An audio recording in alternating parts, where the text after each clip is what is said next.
பாஜகவில் மீண்டும் அதிகார போட்டி அதிகரித்திருப்பதாக கூறப்படுகிறது. தலைமையை மாற்ற வேண்டும் என்ற கோரிக்கையும் எழுந்துள்ளது. அது மட்டும் இல்லாமல் அண்ணாமலையின் ஆதரவாளர்களும் அதிருப்தியில் இருக்கின்றனர். இந்த நிலையில் சட்டமன்ற தேர்தல் முடிவுகள் வெளியான பிறகு அண்ணாமலைக்கு புதிய பொறுப்பு வழங்கப்பட இருப்பதாக சொல்லப்படும் தகவல் அவரது ஆதரவாளர்களை குஷிப்படுத்தியுள்ளது.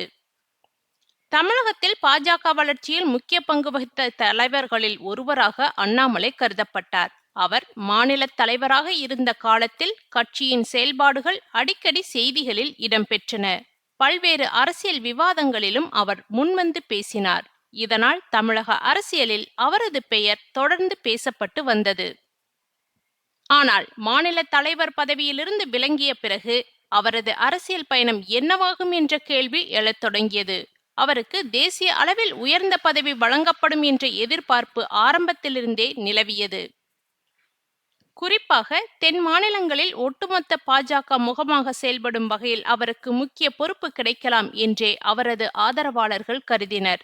ஆனால் அது நடக்கவில்லை. இந்த நிலையில் 2026 சட்டமன்ற தேர்தலில் அண்ணாமலை போட்டியிடாததும் அரசியல் வட்டாரங்களில் பல்வேறு கேள்விகளை எழுப்பியது.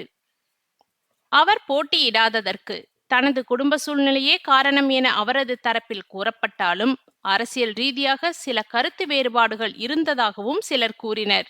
குறிப்பாக அவர் விரும்பிய தொகுதியில் போட்டியிட முடியாத சூழல் ஏற்பட்டதாகவும் அரசியல் வட்டாரங்களில் பேசப்பட்டது.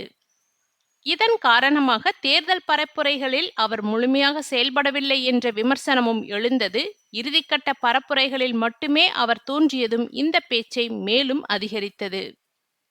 இதற்கிடையில் அவர் பாஜக தேசிய தலைமையுடன் ரகசிய சந்திப்பு நடத்தியதாக தகவல் வெளியாகி உள்ளது. அந்த சந்திப்பின் போது அவருக்கு எதிர்காலத்தில் முக்கிய வாய்ப்பு வழங்கப்படும் என்ற நம்பிக்கை அளிக்கப்பட்டதாக தகவல்கள் வெளியாகியுள்ளன. அதன் பிறகே அவர் இறுதிக்கட்ட தேர்தல் பணிகளில் தீவிரமாக ஈடுபட்டதாகவும் கூறப்படுகிறது. இந்த நிலையில் விரைவில் நடைபெறவுள்ள மாநிலங்களவை தேர்தலை முன்னிட்டு அண்ணாமலைக்கு எம்பி பதவி வழங்கப்படலாம் என்ற தகவல் வெளியாகியுள்ளது.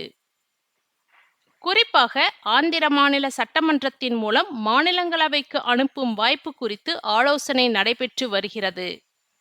ஆந்திர மாநிலத்தில் தெலுங்கு தேசம் கட்சிக்கும் அதன் கூட்டணி கட்சிகளுக்கும் போதுமான எம்எல்ஏக்கள் பலம் இருப்பதால் மாநிலங்களவைக்கு உறுப்பினர்களை தேர்வு செய்வதில் சிக்கல் இருக்காது என்று பாஜக வட்டாரங்கள் தெரிவிக்கின்றன. அதனால் கூட்டணியில் உள்ள கட்சிகளுக்கு ஒவ்வொரு இடம் ஒதுக்கப்படும் வாய்ப்பு இருப்பதாகவும் கூறப்படுகிறது. அந்த வகையில் கூட்டணி கட்சிகளுக்கு கிடைக்கும் இடங்களில் ஒன்றை பாஜகவுக்கு வழங்கும் சூழல் உருவாகி வருவதாக தகவல்கள் தெரிவிக்கின்றன. அந்த இடம் அண்ணாமலைக்கு வாய்ப்பு வழங்கப்படலாம் என்ற எதிர்பார்ப்பு அவரது ஆதரவாளர்களிடையே அதிகரித்துள்ளது. மேலும் அண்ணாமலை எதிர்காலத்தில் தனியாக புதிய அரசியல் முயற்சி மேற்கொள்ளக்கூடும் என்ற பேச்சுக்களும் சில காலமாக நிலவி வந்தன.